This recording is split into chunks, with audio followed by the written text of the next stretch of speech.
मोहम्मद रिजवान मेरे फेवरेट खिलाड़ी हैं और पाकिस्तान जीतेगा इंशाल्लाह ताला। मेरा दिल तो था कि इंडिया के साथ खेले, पाकिस्तान ने जीतना है तो इंडिया को हरा के जीते, उससे उससे एक और वो कहते हैं चार चांद लग जाते हैं जीत को। लेकिन इंग्लैंड भी बहुत बड़ी टीम है, बहुत अच्छी टीम है और जिस तरह वो खेले हैं, एक कमाल मैच खेले हैं वो।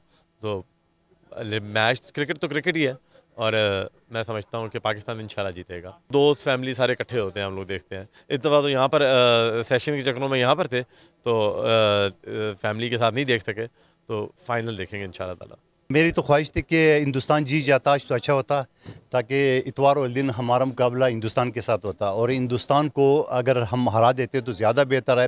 लेकिन चलो खैर है, इंग्लैंड भी हम किसी ज़माने में इनके ग़ुलाम थे, ये आका थे।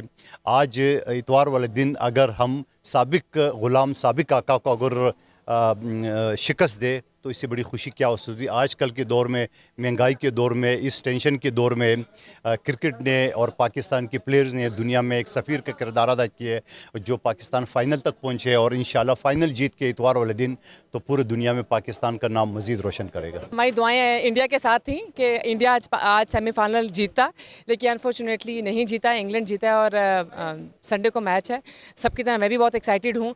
हाँ, इंडिया के साथ होता तो क्राउड भी कुछ डिफरेंट होता, हमारी इमोशंस भी थोड़ी सी डिफरेंट होती। लेकिन संडे को जो मैच है इसमें हमारी दुआएं सारी पाकिस्तान के साथ है इंशाल्लाह ताला। मेरी ख्वाहिश है जो अच्छा खेले वो जीते और इंशाल्लाह पाकिस्तान अच्छा खेलेगा तो जीतेगा। मेरे लिए पाकिस्तान फेवरेट है, पर्सनैलिटीज़ फेवरेट नहीं है। उनमें से जो अच्छा खेलेगा वो हमारा हीरो होगा।